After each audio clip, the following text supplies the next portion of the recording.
Tapi profesi yang sejati, yang tidak pernah beliau tinggalkan adalah sebagai seorang petani. Petani sejati. Satu orang petani ternak di sana, misalnya pelihara domba ya tidak hanya 100. Ribuan mungkin ya? Ribuan, jadi digembalakan gitu kan. Punya sapi juga satu orang bisa sampai 70, sampai 100. Dilepas di gunung. Ini ya, kalau penyuluh itu mau jadi apa saja, jiwa itu tidak akan hilang. Tidak akan hilang. Tidak akan hilang. Itu penyuluh. Warisan leluhur yang sudah diwariskan kepada kita, mari kita manfaatkan dengan maksimal ya. Jadi kalau kita selalu tamat mencari kerja akan bingungkan oleh situasi. Jadi lahan kita sekarang banyak yang, contoh yang sebelah ini dulunya lautan ubi kayu, tetapi sekarang sudah jadi jati semua karena tidak ada regenerasi petani. Jadi mari kita sama-sama membangkitkan supaya Barodatun Thayyibatun Warubun Ghafur Indonesia tercapai ya. Sejahtera bahagia ya. Jadi untuk para petani, jadi mari sejengkal tanah pun sangat berarti buat kita. Selamat datang di panggung penyuluhan Siniar Penyuluh Pertanian Kebumen. Sahabat Tani, hari ini saya sudah di alam terbuka di sebuah lahan di Desa Krakal, Kecamatan Alian, Kabupaten Kebumen tentunya. Dan di sebelah saya, di samping saya sudah ada narasumber yang sangat luar biasa. Nanti kita akan kulik-kulik tentang profilnya beliau. Tapi sebelumnya sahabat Tani, tidak henti-hentinya saya mengingatkan kepada sahabat Tani semua bahwa kita harus tetap menjaga protokol kesehatan, terutama 3M. Yang pertama memakai masker, yang kedua mencuci tangan dengan sabun, dan yang ketiga adalah menjaga jarak. Dan beliau adalah Bapak Mugiono. Selamat siang Pak Mugi. Selamat siang. Pak Mugi, ini karena kita sudah menjaga jarak lebih dari 1 meter, gimana kalau ngobrolnya biar lebih enak lagi, kita lepas masker aja, setuju nggak? Oke. Boleh, bisa dilepas semuanya aja. Oke sahabat Tani dan Pak Mugiono, sembari kita ngopi-ngopi di sawah ini, sebenarnya kalau sahabat Tani melihat di sekeliling kita adalah lahan sawah yang begitu hijau, ada tanaman padi, ada horti dan segala macam. Tapi kita pilih untuk berada di dalam gazebo gitu, di dalam tengah-tengah sawah bersama beliau Pak Mugiono. Saya akan perkenalkan sosok Pak Mugiono. Pak Mugiono adalah sahabat Tani, sebenarnya saya ini agak bingung kalau memperkenalkan karena beliau itu multi talented.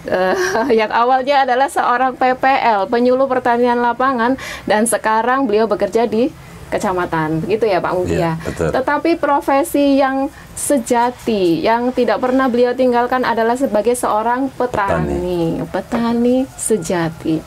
Sebelumnya Pak Mugi, oh ya, saya mau nyapa dulu. Pak Mugi, sehat kan nggih? Alhamdulillah. Alhamdulillah, kita harus tetap menjaga kesehatan nggih Pak Mugi nggih. Pak Mugi adalah seorang PPL. Awalnya di tahun berapa ini Pak Mugi? Saya jadi penyuluh itu tahun 1986. 86 sahabat Tani. 86 di NTT. Oh ternyata di NTT? Tepatnya itu di NTT, Kepulauannya Flores. Di Flores. Kabupatennya Ngada, yang sekarang pecah.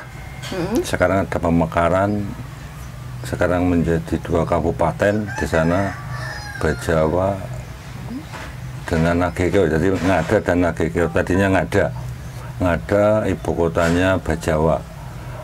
Karena luasan itu sekarang dipecah menjadi 2 kabupaten, Ngada dan Nagekeo. Dan tadinya waktu Pak Mugi di situ masih 1 kabupaten ya? Masih 1 kabupaten. Berarti ya, luas mungkin ya? Luas. Saya dari tempat domisili dari wilayah binaan saya itu di Kecamatan Aisesa, ke kabupaten itu sekitar 80 kilo. Berapa jam itu kalau ditempuh? Kalau ditempuh karena waktu itu belum aspal seperti sekarang, jadi setengah hari. Setengah hari untuk sampai ke kabupaten. Dan luar biasa sekali. Kalau kita rapat dinas, itu nggak bisa pulang balik, nggak bisa. Nggak ada kendaraan baliknya. Berarti harus nginep di kantor nginep, gitu ya? Iya. Jadi harus ada kalau di sana rapat dinas itu tidak cukup 1 hari, jadi 2 hari dengan 100 penyuluh dan per penyuluh itu evaluasi masing-masing kegiatannya. Iya. Berarti Jadi, 1 bulan sekali nih ya? 1 bulan sekali. Luar biasa, di tahun 1986. Di Saya baru Maret, Februari 86 saya sudah di namanya Mbai ya. Itu daerah istilahnya di sana dataran itu namanya Mbai. Jadi kami memang di daerah pantai 8 kilo dari pantai itu. Berarti daerah pesisir gitu ya. Dan itu dari awal memang ditempatkan langsung di situ ya, ditugaskan. Saya daftar awalnya di Rianjaya. Di Rianjaya. Jadi saya begitu tamat SPMA itu tidak seperti teman-teman, dilalah saya ke Jakarta dulu. Ternyata untuk tamatan SPMA itu tidak ada tempat di sana. Jadi setahun saya di Jakarta, kembali, terus saya masih belum dapat pekerjaan juga, mencoba untuk di jalan, jadi orang jalan. Jadi anak jalanan. Anak jalanan, artinya di sini saya jadi Ali Topan berarti. Saya jadi kernet. Kalau ke Krakal, Kebumen yang waktu itu belum ada angkot seperti sekarang, jadi masih gerobak gitu, masih pick up. Ya, jadi yang pintunya di belakang itu ya. 3 bulan aku nggak kuat karena memang depan jalan itu panas. Terus kemudian saya mencoba ikut di bangunan. Kepengen jadi tukang batu waktu itu. Tapi terus kebetulan ada pendaftaran seluruh Indonesia. Dan saya mendaftar tidak di Jawa. Saya kepengen keliling Indonesia yang tanpa biaya gitu. Berarti jiwa anak jalanannya ternyata masih ada. Masih ada. Jadi saya daftar di Rianjaya. Di Rianjaya kebetulan saat itu ada perubahan anggaran. Saya diterima di sana. Tetapi di provinsi sana akhirnya tidak bisa menerima kami. Ada perubahan anggaran yang dulunya kan anggaran mati 3 tahun, terus dirubah menjadi 1 tahun anggaran, sehingga provinsi tidak punya anggaran untuk dropping ke kabupaten-kabupaten, karena di Rianjaya dari kabupaten-kabupaten udah dengan pesawat ya, kayak pulau-pulau kecil gitu, sehingga pas kebetulan NTT meminta kami 16 orang dari Jawa Tengah, Kebumen 2, terus dari Semarang, dari Sragen, terus kemudian dari Klaten itu kita ke sana 16 orang, disebar di seluruh provinsi. Jadi dari provinsi drop di NTT itu menjadi 4 kalau nggak salah kepulauan, Timor, Sumba, Flores, dan 3 dengan Rote. 4 betul. Berarti ada berapa orang itu? 16 orang, 16 perempuan orang. 1 tok. Ada perempuannya 1. Bakal jadi rebutan ini kayaknya. Kebetulan teman satu itu dari Semarang, dia terus dapat suami tentara yang di sana, terus kebetulan di kotanya enak, di Kupang. Dan sekarang menetap di sana mungkin ya? Saya sekitar 10 tahun di Mbai, di Flores, di Ngada itu 10 tahun, baru 96 saya pindah ke Kebumen. Oh, langsung ke Kebumen? Iya. Gitu, kembali ke kampung halaman. Memang kampung halamannya Pak Mugi aslinya di Desa Krakal ini ya? Ya. Jadi desa ya, untuk riwayat panjang. Panjang, tetap ceritanya panjang, tidak lebih dari 10 episode kayaknya kalau gitu. Jadi disingkat aja, selama 10 tahun beliau di Flores tadi ya, di Flores, kemudian tahun 1996 kemudian dipulangkan ke Krakal, Desa Krakal, Kecamatan Alian, Kabupaten Kebumen. Itu langsung ditempatkan di Kecamatan Alian kah atau di mana ya? Tidak.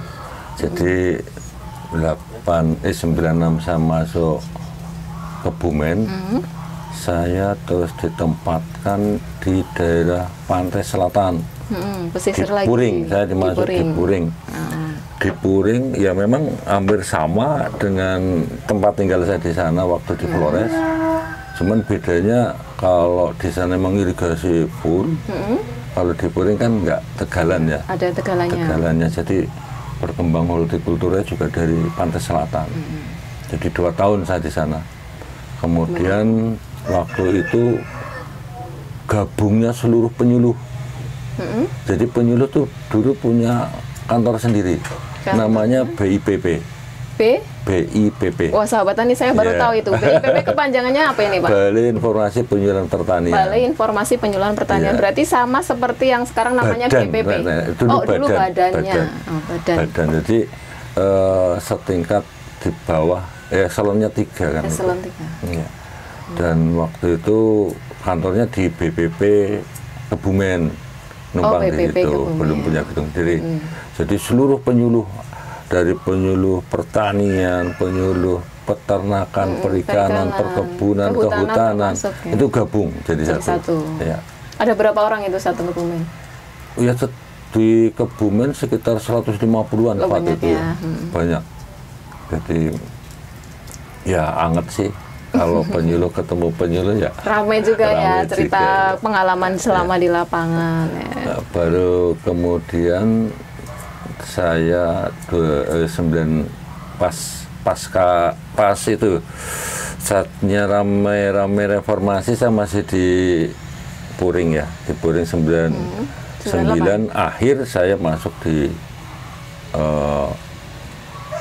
Seruweng, Kecamatan Seruweng. Ya kebetulan teman satu di Seruweng itu tugas belajar, dulu kan wajib belajar. Jadi untuk ada yang tugas belajar di Jogja, sehingga untuk tenaga penyuluhnya itu kan kurang. Kebetulan tenaga penyuluh di Seruweng itu perempuan semua. Terus? Jadi akhirnya saya yang masuk di sana.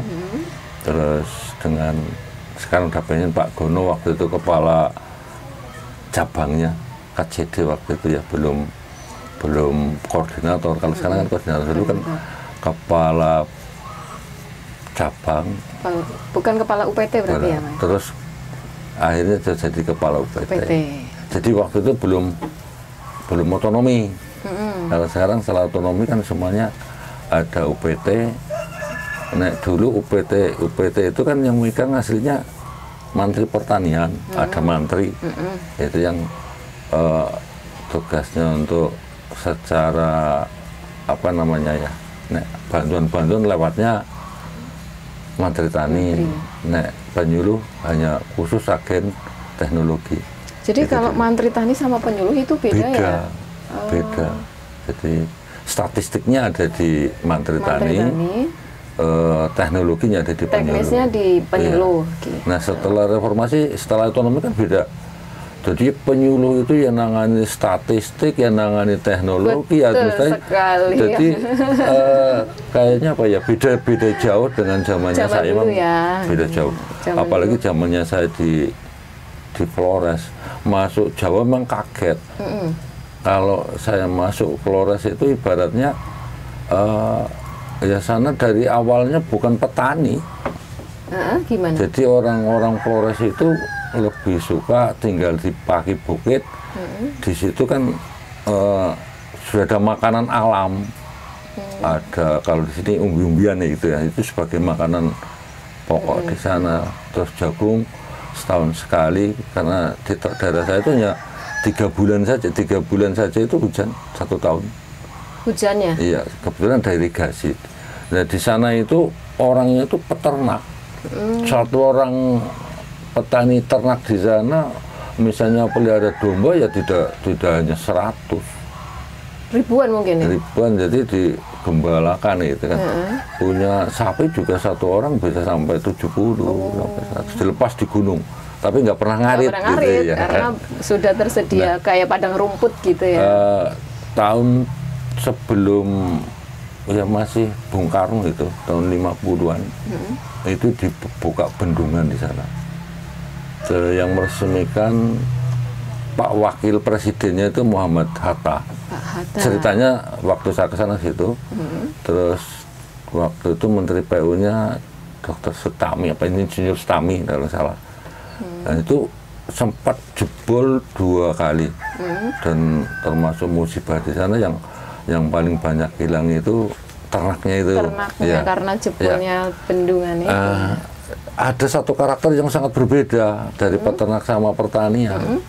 Karena kalau peternak itu begitu butuh pakan, butuh makan, misalnya butuh beras gitu, tinggal bawa ke kecamatan lain yang sumber beras, bawa domba 1 ekor dengan garam, jadi kan karena orang pantai, garam laut itu ditukar dengan barter modelnya. Barter, ya. Ya, barter modelnya.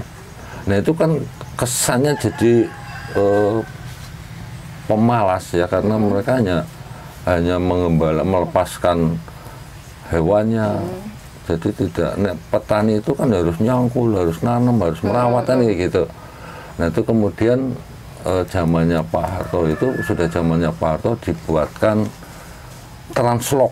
transmigrasi lokal. Transmigrasi lokal. Itu dibuatkan rumah dan semua harus menempati rumah yang sudah disiapkan dekat dengan lahan persawahan. Ya, untuk kemudian Pak Mugi, ini saya tertarik dengan profilnya seorang Pak Mugiono yang awalnya dari seorang PPL, dan kemudian dengar-dengar ini juga dulu sempat jadi kepala desa, betul nggak? Betul. Jadi kepala desa dan kemudian sekarang bekerja di kantor kecamatan. Nah, waktu menjadi seorang kepala desa tentunya kan menguasai satu desa itu, tentunya menguasai, dan kemudian apakah jiwa sejati PPL sejatinya itu tetap diterapkan untuk warga desanya atau gimana ini? Ya, jadi gini ya, kalau penyuluh itu mau jadi apa saja, jiwa itu tidak akan hilang. Tidak akan hilang. Tidak akan hilang, itu penyuluh. Jadi ya kelebihan penyuluh sini ya, penyuluh bisa jadi kiai, penyuluh bisa jadi petani, pedagang juga. Penyuluh bisa jadi pedagang. Tinggal bagaimana kita berada, itu penyuluh. Jadi kita kan menggunakannya apa ya, psikologi sosial ya. Jadi kita harus mengenal karakter kita memasuk satu wilayah. Kita tidak serta-merta dengan kepandian kita, kelebihan kita terus diunggahkan, itu biasanya nggak diterima, Pak. Tapi kita ada pendekatan terus ya, secara personal, secara kelompok. Itu mungkin kita tidak akan bicara teknologi dulu, kita hanya bagaimana menciptakan satu keakraban dan mengenal karakter masing-masing wilayah. Contoh di Krakal.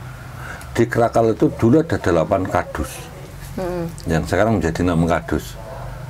Dari 8 itu karakternya masing-masing. Beda ya? Jadi kalau saya masuk di kadus Pedurinan dengan kadus Pagar Kemiri, itu akan berbeda. Padahal sama-sama tinggi ya? Pada sama-sama tingkat karakternya yang berbeda. Jadi kita tidak bisa membawa pendekatan di Pagar Kemiri masuk di Pedurinan, nggak bisa, kayak gitu loh. Jadi itulah kelebihan penyuluh di situ. Jadi di mana saja bisa masuk. Itu tergantung pendekatan secara personalnya tadi ya. Maka yang sebelum kita melaksanakan sebagai tugas kita seorang penyuluh, ya harus mengenal karakter dulu. Harus mengenal karakternya. Kalau kita unyuk-unyuk bahasa Jawanya, bahasa Indonesia apa unyuk-unyuk, langsung tiba-tiba ya, ujuk-ujuk. Sekarang kan gini ya, nek berbedanya dulu dengan sekarang kan gini. Kalau dulu ya kita sebelum ini menjadi satu program itu sudah ada percobaan dulu yang namanya demplot ya, untuk mengenalkan gitu kan. Dari demplot, dempam, dem area itu baru bisa direkomendasikan menjadi sebuah program. Nah, sekarang itu disembunyi-sembunyinya kayak gitu kan. Kalau sekarang enggak.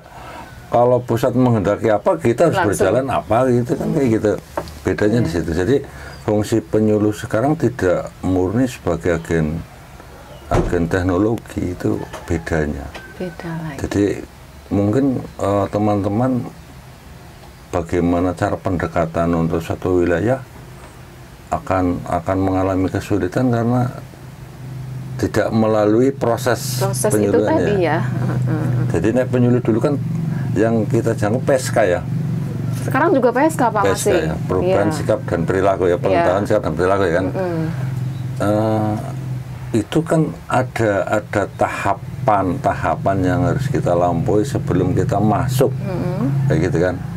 Ya nek penyuluh nunggu komando yang nggak jadi, karena harus punya kreativitas. Penyuluh membuat pekerjaannya membuat sendiri, tidak komando dari pimpinan, tidak. Jadi mau santai-santai, mau itu tergantung penyuluhnya. Jadi harus kreatif berarti. Ya, maka kalau dulu itu wajib kita membuat satu perencanaan setahun ya, RKP namanya itu. Yang itu kita mengumpulkan sebuah masalah-masalah yang ada, kemudian kita menata atau menyeleksi mana yang prioritas diprioritaskan. Jadi yang prioritas itu yang kita satu masalah yang kita bisa tangani, tetapi tidak harus dengan biaya yang tinggi. Contoh kalau di padi, dengan jarak tanam itu kan tidak dengan biaya kan. Dari jarak tanam yang rapat ke renggang misalnya, karena daerahnya sudah subur misalnya. Itu kan tidak memerlukan biaya. Terus dari umur, dulu kan sampai 30-40 hari baru ditanam. Sekarang bagaimana maksimal 20 hari, itu kan tidak menggunakan biaya. Kayak gitu loh. Itu cara dulu kayak gitu. Iya, memang benar-benar terencana dari kalau dulu ya. Jadi setiap hari itu apa yang harus dilakukan oleh seorang penyuluh, dah masing-masing penyuluh punya. Kayak gitu. Nah, penyuluh di kantor nggak jadi. Namanya tenaga administrasi. Ya. Nah, itu kalau dulu kayak gitu loh. Kita harus dituntut itu. Oke, dan Pak Mugi, ini untuk Desa Krakal ya. Ini sekarang kita bahas ke Desa Krakal yang di Kecamatan Alian. Dengar-dengar juga ini Pak Mugi itu sebagai pencetus, pionernya. Ada kemarin-kemarin itu ada tanaman bawang merah di daerah Krakal. Betul. Nah, itu juga Pak Mugi juga ini. Nah, ini gimana nih ceritanya nih Pak Mugi? Jadi gini, kalau saya apalagi kemarin dengan pandemi ya, kita tetap mengacunya pada pertanian. Jadi ketika kita dalam sebuah kesulitan pun larinya tetap orang butuh makan gitu kan. Bawang merah itu kan juga salah satu pokok kebutuhan pokok di rumah tangga kan. Sehingga saya mencoba, ya dulu sih sudah pernah di sini sudah saya coba dengan bawang merah, dan kemarin memang skalanya kalau di sini ya cukup besar, 150 kilo gitu kan.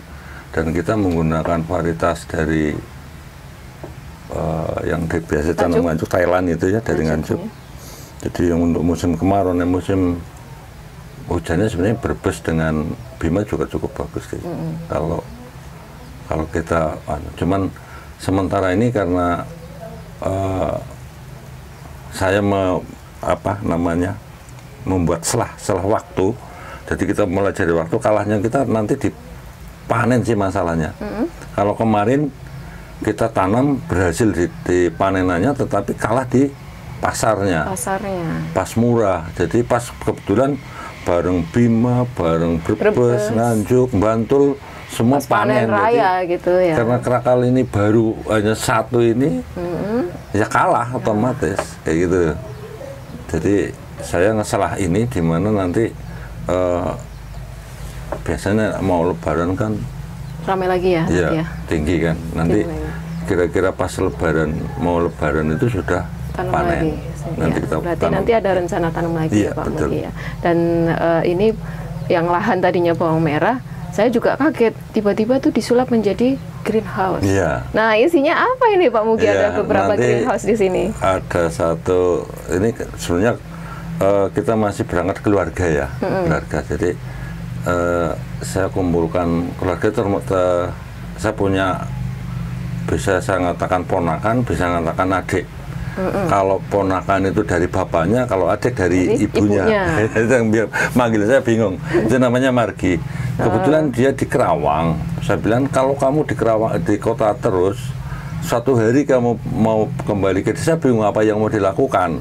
Jadi coba, karena kita gabung, kita pulang aja, nanti kita berbuat, karena kita ada potensi yang cukup apa namanya yang belum digarap di sini ya kita mencoba. Kebetulan ada satu teman yang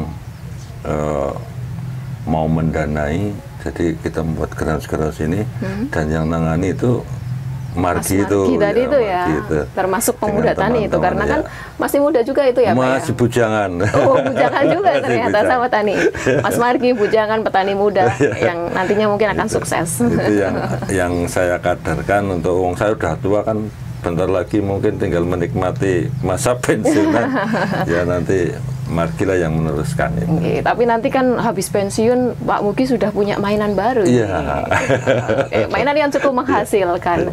Dan ternyata sahabat tani, Pak Mugiono ini selain beliau sebagai PPL, kepala desa, dan tadi profesi-profesi yang lain tadi, ternyata beliau itu adalah seorang motivator gitu. Kalau saya katakan bisa jadi motivator karena tadi bisa memotivasi saudaranya, adik-adiknya gitu untuk menjadi seorang petani. Dan sahabat tani, jangan salah, seorang petani itu tidak melulu hanya di sawah, kotor-kotoran itu enggak, tapi ternyata bisa jadi petani modern dan bisa seperti yang sekarang ada di Desa Krakal, ada greenhouse melon yang ada beberapa ini ya Pak Muti ya, yang insya Allah nantinya juga ada lebih dari 10 lebih dari 10. Oke sahabat tani, dan kemudian untuk Pak Mugi sendiri, kegiatan di rumah juga kan tidak jauh-jauh dari pertanian juga.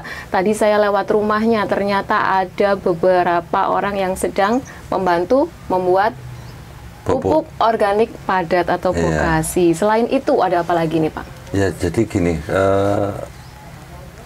kita kan memang mengarahnya ke kalau tanah-tanah terutama tada hujan ini, kalau kita tidak integrasi antara ternak dan sawah. Ya lama-lama jadi gurun. Kalau kita mengandalkan pupuk kimia tok, sementara limbahnya juga hilang, nanti padi itu hanya jadi sebuah cerita. Ada tanaman padi dulunya kayak gitu kan. Sejarah saja. Ya, jadi kami tetap mempertahankan itu. Jadi walaupun hanya berapa ekor, di rumah saya tetap punya ternak domba. Jadi untuk kegiatan di sela-sela waktu yang ya paling 2 jam lah saya mencari rumput sepulang kerja. Nanti harapannya bukan hanya dari ternaknya saja, tetapi limbahnya itu bisa kita manfaatkan dan tidak beli. Kalau di sini untuk kotoran kambing itu, kalau namanya kohe ya, kohe kambing itu di sini satu kantong mentah itu sudah sekitar 15.000.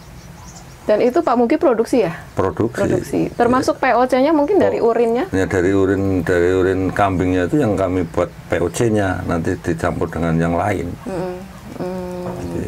Betul. Nah, sahabat Tawis, saya sampai speechless nih mau ngomong apa. Karena ternyata sosok seorang Pak Mugiono itu benar-benar menginspirasi dari mulai tadi sampai ke integrated farmingnya. Ternyata beliau juga ternak juga dan ngarit sendiri ya Pak ngarit ya? Sendiri. Ngarit itu merumput ya sahabat tani. Jadi merumput sendiri, memelihara ternaknya seperti anak sendiri loh. Memelihara ternaknya juga dengan penuh kasih sayang, kemudian diambil kotorannya atau limbahnya digunakan dibuat sebagai pupuk dan kemudian diberikan ke tanamannya. Betul-betul luar biasa sekali. Saya aplaus deh buat Pak Mugi. Oke Pak Mugi, terima kasih sekali. Ini waktunya saya sudah dikasih kesempatan untuk ngobrol-ngobrol sembari ngopi ya tadi ya. Saya masih utuh ini sahabat tani. Nanti saya habiskan. Dan Pak Mugi, ada nggak pesan-pesan untuk petani-petani muda kita atau untuk teman-teman PPL di seluruh Indonesia? Gini, jadi untuk sekarang kita tetap kembali warisan leluhur yang sudah diwariskan kepada kita, mari kita manfaatkan dengan maksimal ya. Jadi kalau kita selalu tamat mencari kerja akan bingungkan oleh situasi. Jadi lahan kita sekarang banyak yang, contoh yang sebelah ini dulunya lautan ubi kayu, tetapi sekarang sudah jadi jati semua karena tidak ada regenerasi petani. Jadi mari kita sama-sama membangkitkan supaya Bardatun Thayyibatun Farubun Gofur Indonesia tercapai ya. Sejahtera bahagia ya. Jadi untuk para petani, jadi mari sejengkal tanah pun sangat berarti buat kita, dan kita manfaatkan apa yang sudah ada di depan kita. Jadi nggak usah, kalau yang kebingungan tamat bingung, kembali aja petani. pokoknya kembali petani. menjadi petani. Oke, hidup petani Indonesia. Karena petani sekarang bukan petani yang era dulu yang lusuh dan kumel, yang miskin, tidak. Ya. Sekarang petani beda. Sudah modern. Modern. Oke, modern muda-muda tentunya. Oke, sahabat tani, petani Indonesia berjaya, sejahtera, dan bahagia. Penyuluh Pertanian Kebumen, aktif, kreatif, inovatif. Saya Yuni Mercy, terima kasih dan sampai jumpa. Terima kasih Pak Mugi. Bisa dipakai lagi maskernya.